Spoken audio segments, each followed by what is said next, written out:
Alex and Marijke Photography produced a DVD of the 25th Samro Hubert van der Spy National Music Competition. Dagbreek on Kyknet used this extract of the production as an intro to the interview with the winner, Arjen van Rensen, and his teacher, Dr. Anzel Gerber.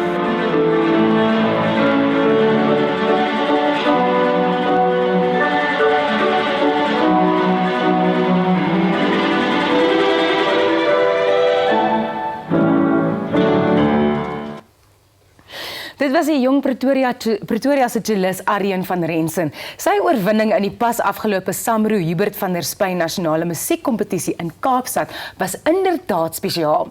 Arjen is die student van Anzel Gerber, wat 25 jaar gelede die eerste wenner van die kompetisie was.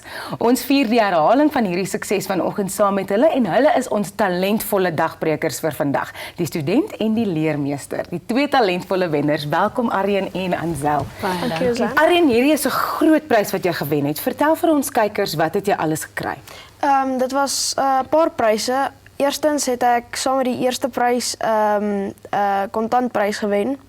En saam met dit het ek die beste stryker kategorie gewen en ook die beste klassieke werk in die tweede ronde.